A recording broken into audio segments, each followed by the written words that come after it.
এটা কি অসভ্যতা? এবার ডেকে নিয়ে এসে অপমান করছেন? এটা কি এগুলো? এবার ডেকে নিয়ে এসে আমার নতুন জামা নতুন গেঞ্জি থেকে এভাবে ভিজিয়ে দিলে। আমার ফোন, ও শিট। এবার বলো কে করবে আমার বোনকে বিয়ে? কি এগুলো? হ্যাঁ, আরে তুমি এত উত্তেজিত কেন হচ্ছ? মানে কেন হবো না? কেন হবো না? নতুন টি শার্ট, নতুন আমার জ্যাকেট, এটাকে পুরো জল দিয়ে পুরো ভিজিয়ে দিল। আরে বাবা, উনি পৃথার দাদা, হয়তো কোনো কিছু বুঝে শুনেই করেছেন। হ্যাঁ, মানতাম যে কোনো ভুল করেছি, অন্যায় করেছি, তো ঠিক আছে। কোনো ভুল করিনি, অন্যায় করিনি। যেটা অন্যায় সেটা অন্যায়। অন্যায় করলে আমি তার বিরুদ্ধে প্রতিবাদ করবো, এটা আমার নিয়ম। আর পৃথা কি এগুলো? এভাবে ডেকে নিয়ে স্বপন করছো? আমি দেখছি বিষয়টা। দাদা চলো তো।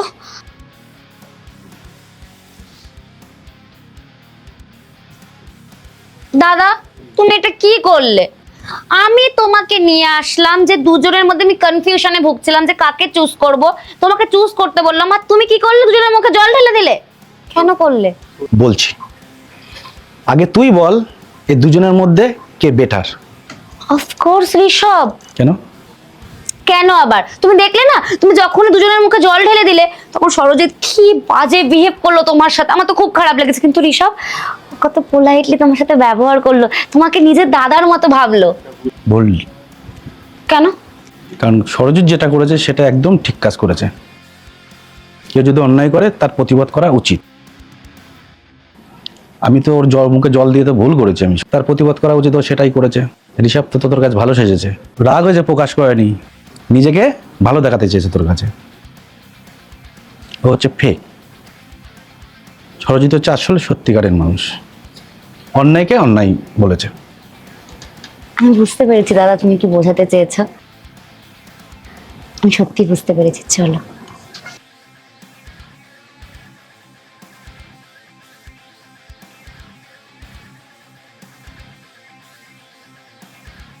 Pritha, I am sorry. তোমাকে বিয়ে করা আমার পক্ষে সম্ভব নয়।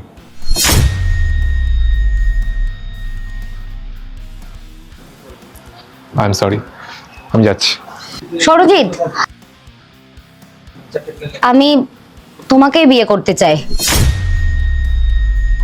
মানে? কিন্তু কেন? হ্যাঁ, আসলে আমি তোমাদের দুজনকে নিয়ে ভীষণ কনফিউজ ছিলাম। কারণ আমি বুঝতে পারছিলাম না যে আমি কাকে বিয়ে করব। তো সেই জন্যই দাদাকে বলেছিলাম আমি। আর তোমার সাথে আমি যতটা কমফোর্টেবল, ঋষভের সাথে অতটা কমফোর্টেবল নই।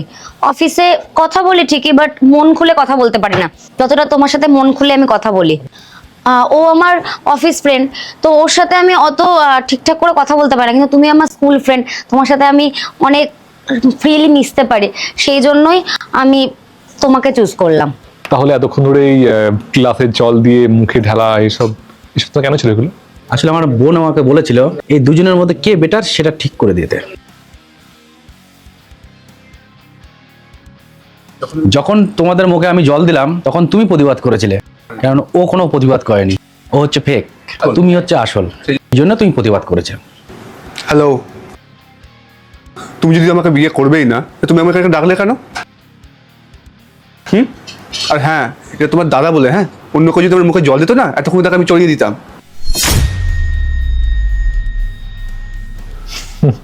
আবার না মেন লাইন পে কেন?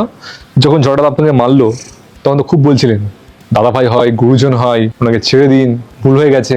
আর এখন এখন যখন আপনাকে পৃথা বিয়ে করছে না, তখন ও খারাপ হয়ে গেল? তখন আপনি আপনার আসল রূপটা বার করে দিলেন।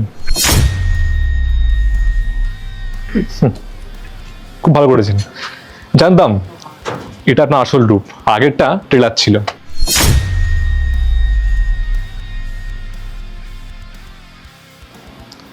যান এখান থেকে, বেরিয়ে যান।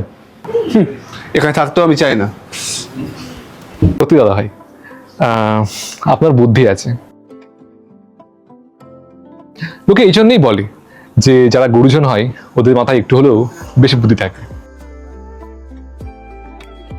কারণ ওরা অনেক বেশি দুনিয়া দেখেছে। বসুন আপনি। কখনো কারোর ওপর দেখে তাকে বিচার করতে নেই, কারণ এরকম অনেকেই আছে যারা হয়তো সামনে খুব ভালো কিন্তু অন্তরে বিষ।